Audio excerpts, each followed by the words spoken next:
अगर आप रफली चलाओगे या कोई भी अच्छी सी गाड़ी है सीएनजी डालो वो भी खराब एवरेज देगी। काफ़ी हाईलाइट हुई थी दवाई थी लेकिन उनके अंदर चलाने के बाद इंजन तो ठीक है तो लेकिन स्टार्टिंग का जो पिकअप है सिर्फ उसके अलावा उसमें इंजन में और कुछ फीलिंग आती नहीं। बिल्कुल कंफर्ट नहीं है गाड़ी में, बिल्कुल सेफ्टी के मामले बिल्कुल नहीं है, बिल्कुल कागज है। अच्छा, अगर थोड़ा सा कोई बच्चा गलती से अगर हाथ लगेगा तो वहाँ से दब नहीं का डेंट पड़ना गाड़ी पे, बट मेंटेनेंस अच्छा नहीं है उसका। और एवरेज के मामले में तो है ही फ्रंट पे एल्ट्रोज है बट वो भी परेशान उसकी एवरेज से लेकर मेंटेनेंस से लेकर। अच्छा जी।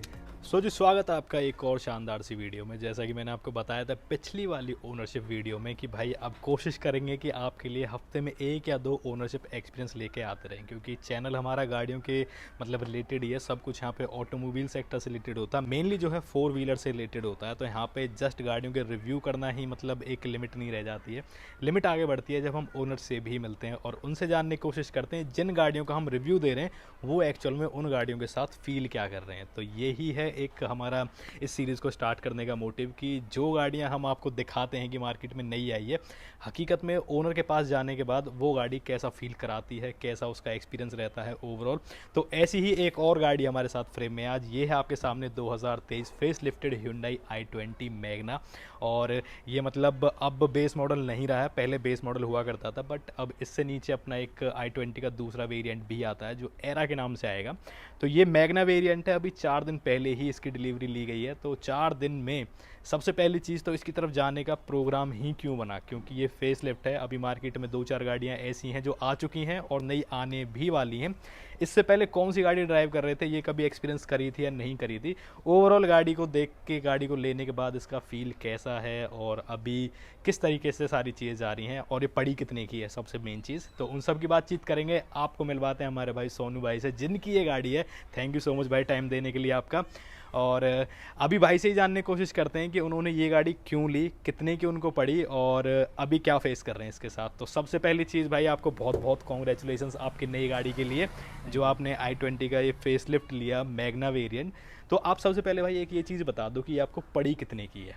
मेरे को लगभग ये 8,70,000 के समथिंग पड़ी थी। 8,70,000 के करीब ऑन रोड पड़ी है। हाँ तो एक चीज़ अभी आप मुझे ऑफ कैमरा जो बता रहे थे इंश्योरेंस से रिलेटेड, एक चीज़ अभी प्राइस के ऊपर डिस्कस कर लेते हैं। होता क्या है इसमें कि ऑन रोड जो होता है इसमें प्राइस जो 8,70,000 पड़ी है इसमें डिफरेंट होता है इंश्योरेंस का, वो मैटर करता है। अगर आप होंडा से इंश्योरेंस लेते हैं तो वो कम से कम 10,000 महंगा पड़ता है, अगर बाहर से लेते हैं तो सस्ता पड़ जाएगा 10,000। इसमें डिफरेंट ये है कि अगर होंडा से कराते हैं तो इसमें ओवरऑल आपका 365 दिन क्लेम मिलता है और स्टेट में इंडिया में कहीं भी आप क्लेम करा सकते हो। आप गाड़ी कहीं पर खराब हो जाती है कहीं रास्ते में तो ये होंडा का होता है, वो खुद लेके जाएंगे आपको और गाड़ी देख सर्विस दे के जाएंगे गाड़ी आपको। मतलब जो सर्विस है एकदम स्टेप टू स्टेप मिल जाती है। बिल्कुल उसमें कोई हेडेक नहीं रहता, कस्टमर को कोई प्रॉब्लम फेस करनी नहीं पड़ती बिल्कुल इंश्योरेंस में। अगर बाहर से कराते हैं उनका सिर्फ ये रहता है कि सिंपल इंश्योरेंस हो गया और गाड़ी के क्लेम वगैरह मतलब वही घूमना फिरना लगा रहता है, वो जेन्युइनिटी मिलती है और वो सर्विस नहीं मिलती अच्छी जो कि होंडा देती है, जो Hyundai देती है। हाँ, तो आपने ये चीज़ फील की? जी बिल्कुल फील की। और अभी आप मुझे ये चीज़ बता दो, इतना पैसा आपने इसके ऊपर डाल दिया, इससे पहले आप गाड़ी कौन सी ओन करते थे और इससे पहले क्या चला रहे थे? इससे पहले मैं होंडा की थी i10 जी। तो मतलब उसकी बड़ी बहन आपने दोबारा खरीद ली है। उसकी बड़ी तो ऐसा कौन सा लगाव था भाई Hyundai से कि भाई Hyundai पे जाना है, फिर कोई और गाड़ी भी देख रहे थे साइड बाय साइड? नहीं, मैंने होंडा का ही मन बनाया था। वो क्योंकि इसकी जो मेंटेनेंस सर्विसिंग बहुत अच्छी है, ये जो कंफर्ट है इसके अंदर गाड़ी के अंदर बैठने का जो कि फीचर देती है वो और कंपनी 10 लाख से नीचे मुझे लगता नहीं है कि और देती वो तो है, क्लास तो है इनकी गाड़ी कंपनी और भी है, मारुति भी है, टाटा है, टाटा बस, तो उन सब की मुझे कंफर्ट नहीं है जो इसमें आता है। तो अभी जो आप इससे i10 जो आप ऑन कर रहे थे वो कितने टाइम चलाई है? 10 साल चलाई कम से कम। 10 साल? वो भी नहीं ली थी जी। तो मतलब Hyundai से आप काफ़ी लंबे टाइम से जुड़े हुए हो, तो एक्सपीरियंस आपको पता था, इसलिए आपका एक रीज़न बना कि i20 पे ही मेरे को जाना है। तो ये चीज़ आपने कैसे डिसाइड करी कि भाई इसका जो फेस लिफ्ट आया इसके अंदर मुझे मैग्ना वेरिएंट ही लेना है? एक्चुअली मैंने बेस मॉडल भी देखा था इसका, तो उसमें कमी क्या लगी, जैसे कि पावर विंडो हो गई, उसमें बैक में मैनुअली है, म्यूजिक सिस्टम नहीं है, तो मतलब सारा कुछ आपको बाहर से कराना पड़ता है या एजेंसी से कराना पड़ता है। तो उससे अच्छा ये है कि थोड़ा पैसा फालतू डाल के कंपनी से सारा कुछ ओवरऑल कंपनी फीडर मिल जाता है। लाइक म्यूजिक हो गया, हैंडल पे कंट्रोल हो गए सारे, ये सारा कुछ कंपनी को मिलता है। तो यही कारण था कि मुझे ये चीज़ तो है, बेस या पर मॉडल लेना था, इसलिए मैंने मीडियम मॉडल लिया। तो ये चीज़ भाई मैं आपको भी बताता हूँ, कई बार जब मैं बेस मॉडल्स के कभी वीडियो शूट करता हूँ तो ये चीज़ मैं खुद भी बोल देता हूँ कई बार, इतना पैसा बाहर से लगाने से बेटर है आप थोड़ा एजेंसी पे ही फूंक दो। मतलब एक वेरिएंट आपको ऊपर का भी मिल जाएगा, और गाड़ी को अपनी आंखों के सामने खुलता देखना ना, वो सबसे बड़ी परेशानी वाली चीज़ है भाई। एक चीज़ जो कंपनी से फिट होके आती है ना, वो मज़ा फिर दोबारा आता नहीं है, चीज़ खुल जाती है। तो ये चीज़ था। फिर आपने ये भी उसके साइड बाय साइड देखी भाई, और इससे ऊपर इसका स्पोर्ट्स मॉडल भी आता है, जिसको मतलब बंदे कहते हैं भाई बिल्कुल बहुत वैल्यू फॉर मनी वेरिएंट है वो, क्योंकि टॉप मॉडल जैसे सारे फीचर्स उसमें आपको देखने के लिए मिल जाते हैं। तो उसका विचार नहीं गया आपका, भाई जब इतना डाल रहे हैं थोड़ा और डाल देते हैं? विचार गया था। एक तो प्राइस में बहुत डिफरेंट हो जाता है। हाँ, आप इससे अगर ऊपर जाओगे तो काफ़ी फर्क पड़ता है। उसमें ये था कि व्हील दे रही कंपनी, और बाकी ओवरऑल अंदर का तो मुझे सेम ही लगा, क्योंकि सिर्फ एयरबैग और उसमें भी है। हाँ, 6 एयरबैग स्टैंडर्ड कर दिए भाई, एक ये चीज़ है होंडे ने। बाकी इतना पैसा फालतू ले रही है इससे अपर मॉडल में, तो उससे अच्छा तो ये ठीक है। जो व्हील बेस आप देखोगे इसके भी अच्छे लगते हैं। बस फ़र्क है कि वो 16 इंच व्हील देते हैं और ये 15 इंच व्हील है। बस ये फ़र्क है भाई। मतलब इससे ऊपर जो उसका स्पोर्ट्स वेरिएंट आता है, इसके अंदर आपको 16 इंच के मिल जाते हैं टायर्स आते हैं, और इसके अंदर अपना 15 इंच के हैं। और उसमें भी मैं आपको बता दूं भाई, वो भी स्टील व्हील ही होते हैं, उनके ऊपर व्हील कैप होते हैं बस, वो अलॉयज़ नहीं होते हैं। तो भाई अभी इसके बारे में मुझे एक चीज़ आप बताओ, अभी आप इसको चला कितना चुके हो? मैं इसको लगभग 700 चला चुका हूँ। 700 किलोमीटर आप चला चुके हो। तो एक इनिशियल जो बंदे का विचार बनता है किसी गाड़ी को लेके, तो वो आप बता सकते हो कि इस गाड़ी के बारे में आपको थोड़े से नेगेटिव और थोड़े से पॉजिटिव क्या लगे, ताकि अगर कोई लेना चाह रहा हो हाल फिलहाल में तो उसको थोड़ी क्लेरिफिकेशन मिल जाए कि ये गाड़ी एक्चुअल में है कैसी। नेगेटिव की भी मैं बात करूँ, सबसे मेन कारण है इसकी लाइट है जी। जी, इसकी लाइट जिस मॉडल में इसमें आती है बहुत ही सिंपल आती हैं, जो कि येलो लाइट्स आती हैं। रात में चलाते हैं इसको, थोड़ी सी नॉर्मल भी चलाते हैं तो इनका थ्रो बिल्कुल अच्छा नहीं है। ये यार होता है, मेनली स्टॉक कार्स में मैंने चीज़ें देखी। मतलब ये इसके अंदर जो बल्ब आप देख रहे हो, बल्ब हटके ये एलईडी लग चुकी है यहाँ पे, ये आप देख लो, ये वाइट लाइट है यहाँ पे, और ये उससे ज़्यादा पावर की होगी डेफिनेटली। ये कंपनी पड़ गई 130 वाट की, 130 वाट की एलईडी है। तो कंपनी इनकी कॉस्टिंग क्या पड़ती है भाई अपना एजेंसी से उसको लगाते हैं? लगभग ये 8000 के समथिंग कुछ पड़ती है।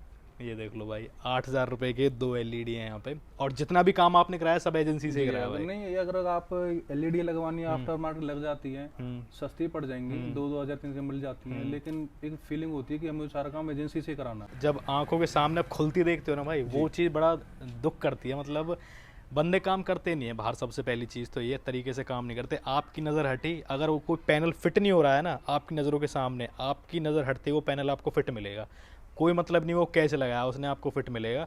उन्हें कोई लेना देना नहीं है, बंदे को बाद में परेशानी हो या ना हो उससे भी कोई लेना देना नहीं है। इसलिए थोड़ा पैसा डाल के थोड़ा ऊपर का ही कुछ ले लो, ऐसे खुलने से तो बढ़िया है। ये चीज़ें फिर भी बियर की जा सकती हैं, क्योंकि इसमें गाड़ी नहीं खुल रही पूरी, आपकी पैनल से नहीं खुल रही, ये जस्ट चेंज हुआ है यहाँ पे, ठीक है।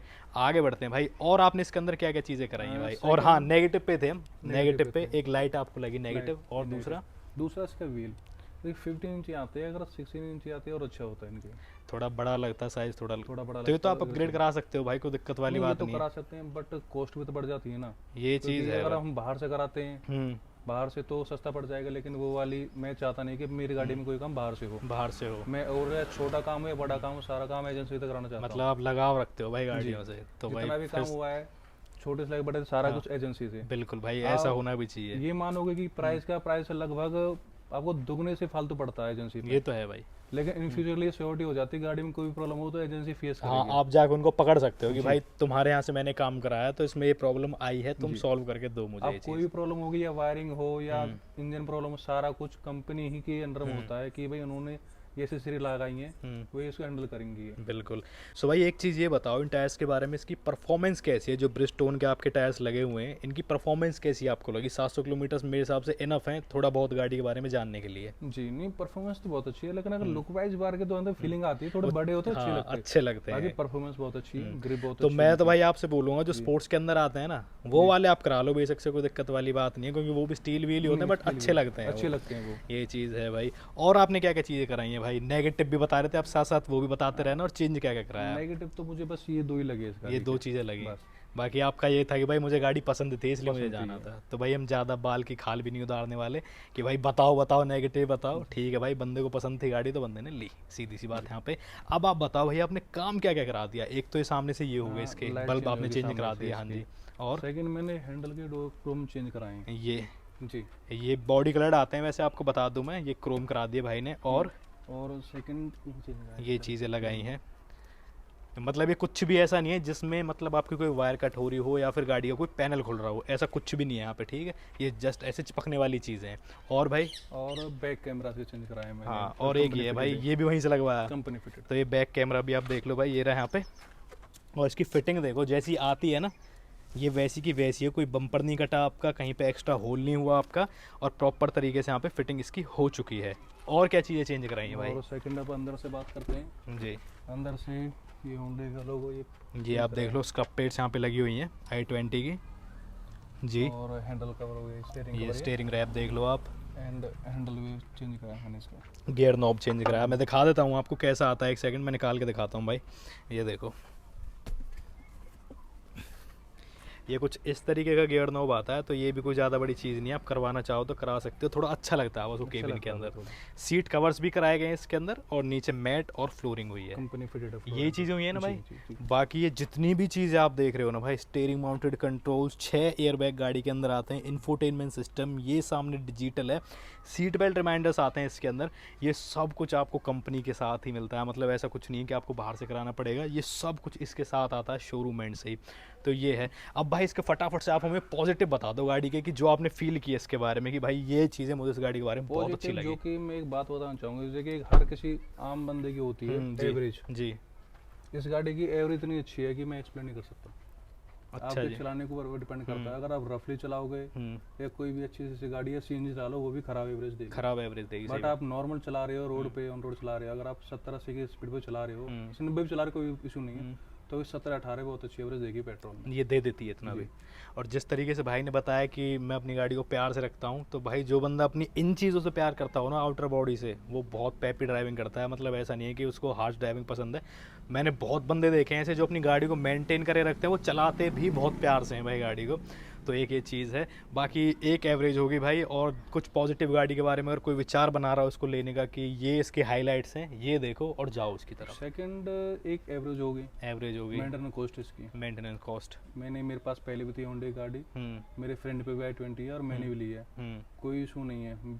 कुल मिला के पर लिए आपकी 5 से 6 हज़ार इसकी सर्विसिंग कॉस्ट होती है, बस, कुछ भी ज़्यादा नहीं, कोई दिक्कत नहीं है, वो दे सकते हैं भाई बियरेबल वाला, कोई दिक्कत नहीं है जी। चार्ज इसके जो पार्ट हैं इतने महंगे नहीं है जो कि अदर गाड़ी में आते हैं। सेकंड सेफ्टी, अगर आप और भी जाओगे, देखो मैं किसी की नेगेटिव पूर्ण, अदर कंपनी मारुति वगैरह, इनके कंपेन बहुत हल्के हैं, कंफर्ट के नाम 1 नंबर है, इसका इंजन बिल्कुल रिफाइनरी है, बिल्कुल नॉइज नहीं आती अंदर तक, कोई डिस्टर्बेंस नहीं है। तो मैं कहना चाहूँगा अगर आपका बजट इतना बन रहा है 8-9-10 लाख के समथिंग बन रहा है, तो मैं अपनी तरफ प्रेफर करूँगा आप होंडे पे जाओ। जो नहीं कि ये i20 तो मेरी फेवरेट है, और भी मॉडल हैं, लेकिन मैं कहना चाहूँगी मेरी तो फेवरेट है। ये फेवरेट थी भाई की, इसलिए भाई इसकी तरफ गए। बाकी कोई दिक्कत वाली बात नहीं है भाई। और ऐसा है कि गाड़ी ज़्यादा चली भी नहीं है, तो हम एक इनिशियल रिव्यू लेने के लिए आए थे। भाई का ऐसा नहीं है कि भाई गाड़ी की बाल की खाली खींचनी है, हमें हल्के फुल्के जो नेगेटिव भाई को लगे वो भाई ने बता दिए, जो पॉजिटिव लगे वो पॉजिटिव भी बता दिए। अब फटाफट से एक चीज़ और बता दो भाई, ये आपके माइंड में पहले से ही सेट थी कि मुझे i20 ही लेनी है, फिर इसके साइड बाय साइड कोई और गाड़ी भी आपने ट्राई करी थी? टेस्ट ड्राइव वगैरह जैसे बंदे लेते हैं अपना, कि भाई ये भी चला के देखता हूँ, वो भी चला के देखता हूँ, जो पसंद आएगी वो लूँगा। मैंने ट्राई किया था, मैंने मारुति में ट्राई किया था। मारुति में कौन सी, बलिनो? नहीं, फ्रॉन्स आई थी नई गाड़ी, फ्रॉन्स जी, हाँ बिल्कुल भाई, ट्राई की थी, काफ़ी हाईलाइट हुई थी तब आई थी। लेकिन उनके अंदर चलाने के बाद इंजन तो ठीक है, जो लेकिन स्टार्टिंग का जो पिकअप है सिर्फ, उसके अलावा उसमें इंजन में और कुछ फीलिंग आती नहीं, कुछ नहीं आता, बिल्कुल कंफर्ट नहीं है गाड़ी में, बिल्कुल सेफ्टी के मामले में बिल्कुल नहीं है, बिल्कुल कागज है। अच्छा, अगर थोड़ा सा कोई बच्चा गलती से अगर हाथ लगेगा तो वहाँ से दब नहीं का डेंट पड़ना गाड़ी पे, पड़ना ही पड़ना है। सुजुकी भाई एक इंजन स्टार्टिंग के लिए, एक एवरेज के लिए, हाँ मैं अपना पैसा वेस्ट नहीं कर सकता इसमें भाई, ये भी एक मतलब अपना पॉइंट ऑफ व्यू होता है। तो और फ्रॉन्स देखी थी और कुछ भी उसके side by side? Fronx Tata की गाड़ी ठीक है, टाटा गाड़ी, बट मेंटेनेंस अच्छा नहीं है उसका। और एवरेज के मामले में थी है, एक फ्रेंड पे एल्ट्रोज है, बट वो भी परेशान उसकी एवरेज से लेके मेंटेनेंस से लेके। अच्छा जी जी। तो भाई ये होंडे का ये कि विश्वास है, पहले से ऑन कर रहा हूँ होंडे गाड़ी, मेरे और दोस्त भी कर रहे हैं, तो सारा कुछ ये कि मतलब आप देख चुके हो पहले सारी चीज़ें, 10 साल पहले हुंडई आप यूज़ कर चुके हो, तो आपको पता है इसके बारे में। बाकी भाई सुजुकी वालों से ये दिक्कत है, देखो मैंने पहले भी एक ओनरशिप एक्सपीरियंस लिया था, तो वहाँ पे बिल्ड क्वालिटी की चीज़ आ जाती है। मैंने उसमें बताया था भाई, चीज़ें मतलब नंबर्स पे कोई नहीं जाता, 5 स्टार लेके आ रहे हो, 7 स्टार लेके आ रहे हो। लोकल में अगर आप बातचीत करते हो ना, जहाँ पे हमारे जैसे प्रैक्टिकल लोग रहते हैं, जिनको भाई चीज़ें ऐसे बजा के, दरवाजे बजा के, तभी महसूस होता है कि गाड़ी सॉलिड है। सुजुकी अपनी मतलब बिल्ड क्वालिटी को लेके बहुत बदनाम है भाई। तो भाई दो चीज़ें हैं यहाँ पे, एक तो सुजुकी बंदा देखता ही देखता है, क्योंकि जिस सेगमेंट की ये गाड़ी है वहाँ पे अपना कंपैरिजन में 2-3 ब्रांड ही आते हैं, टाटा, सुजुकी और एक आधा और अपना बस। वहाँ पे सुजुकी की तरफ बंदा इसलिए नहीं जा रहा भाई, उनकी बिल्ड क्वालिटी बहुत हल्की है, ठीक है। अब रोड पे वो जो परफॉर्मेंस देखते हैं ना भाई, जो लोकल बंदे देख लेते हैं, उसको देख के बंदा इतना पैसा डालने से पहले सोचता है बहुत बार। बेशक आप 4 स्टार लेके आ जाओ, 5 स्टार लेके आ जाओ, बट जो इमेज आपकी बनी पड़ी है वो गलत बनी पड़ी है। तो एक ये चीज़ है, सुजुकी की तरफ भाई नहीं गए। टाटा की तरफ जाने का यही सिस्टम था कि भाई एक तो मुझे लगता है उसमें कि रेटलिंग नॉइज़ बहुत, मतलब क्या कहते हैं, इंजन नॉइज़ बहुत आती है टाटा की गाड़ियों में। 3 सिलेंडर इंजन है, इसके जितना रिफाइन वो कभी भी नहीं हो सकता भाई। आप कितना ही फेज़ 2 में कन्वर्ट कर दो उसको, हल्की फुल्की वाइब्रेशन उसके अंदर रहती है। दूसरा भाई कह रहे हैं मेंटेनेंस की बात, तो भाई टाटा इस चीज़ को लेके बहुत बदनाम है। अपना मतलब सर्विस सेंटर्स का जो बिहेवियर रहता है कस्टमर्स को लेके, बहुत अजीबोगरीब सा रहता है। मैं मतलब कंप्लेंट नहीं कर रहा हूँ, ये चीज़ें जो बताते हैं बंदे वो मैं आपसे शेयर कर रहा हूँ। मेरे ऊपर मत चढ़ के आ जाना आपके भाई क्या बोल रहे हो आप। तो ये चीज़ें हैं, थोड़ा इम्प्रूव करने की ज़रूरत है हर किसी को। तो गाड़ियाँ सभी अच्छी हैं, नो डाउट। अपने बजट पे भी चीज़ें डिपेंड करती हैं। अब बजट आपका है 10 लाख रुपये, मैं आपको बता दूँ फॉर्च्यूनर ले लो भाई, बहुत अच्छी गाड़ी है, तो वो चीज़ सेंस ही नहीं बनाती है। बाकी ये थी एक छोटी सी वीडियो आपके लिए। अगर आप प्लान कर रहे हो i20 तो आप डेफिनेटली इसकी तरफ जा सकते हो। नेगेटिव पॉजिटिव हर गाड़ी के अंदर होते हैं, बस अपना डिपेंड करता है कि आपका यूज़ क्या है और आपका बजट क्या है। तो वीडियो अच्छी लगी हो तो आप लाइक कर सकते हो, सब्सक्राइब भी कर सकते हो। और आप भी अपना ओनरशिप एक्सपीरियंस शेयर करना चाह रहे हो तो नीचे डिस्क्रिप्शन में आपको जीमेल एड्रेस दिया हुआ है, आप बेझिझक वहाँ पर कॉन्टैक्ट कर सकते हो। और हम फिर मिलते हैं बस इसी सोच के साथ कि गाड़ी रोड पर चला रहे हो तो भाई तरीके से चलाओ, सेफली चलाओ, अपनी भी जान का ध्यान रखो और दूसरे की जान का भी ध्यान रखो। Thank you so much.